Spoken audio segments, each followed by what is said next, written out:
Ever feel stuck translating every sentence in your head while trying to speak English? You're definitely not alone. So many learners ask about this exact struggle. And honestly, it can be frustrating. Hi everyone, it's great to be here. Today, we'll dive deep into why translation slows you down and how you can start thinking in English instead.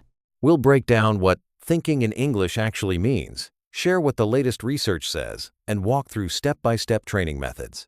Expect practical advice, a little academic insight, and some real-life experience from the journey to fluency. Here's what we're covering. First, the real meaning of thinking in English. Then, why translation naturally happens. Next, research-backed strategies. And finally, actionable steps you can use right away. Ready to get started? Let's tackle this. Thinking in English sounds mysterious, but it's actually about how quickly your brain grabs English words and phrases without pausing to translate. That's a good way to put it. When you're translating, your brain does two jobs. First, forming the idea in your native language, then searching for the English version. That takes a lot more time and mental energy.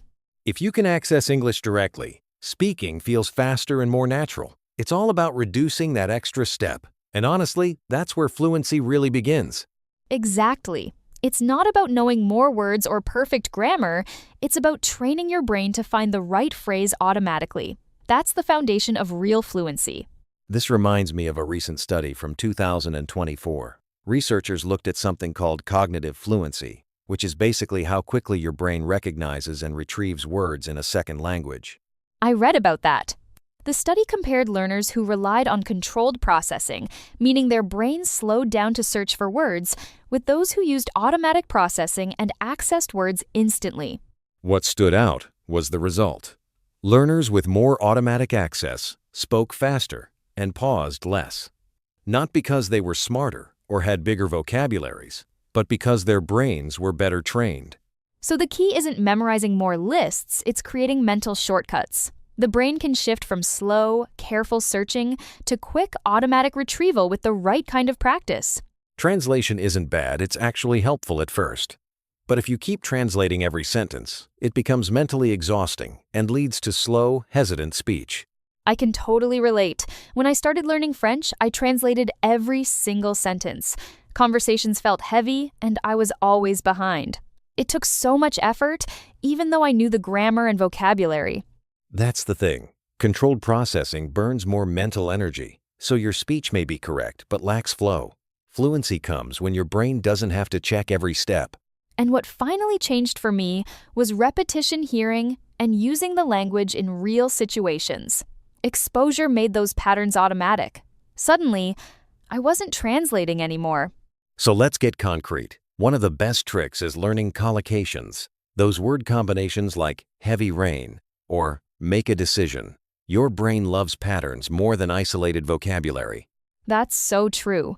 When you know collocations, your brain can anticipate the next word and skip the search process.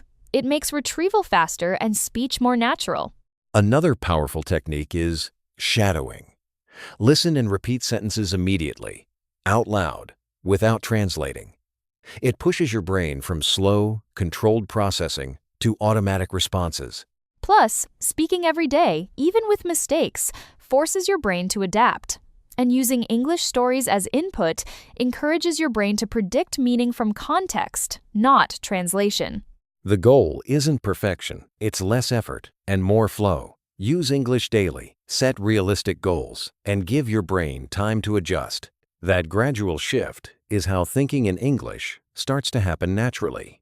Let's wrap up with 3 key takeaways.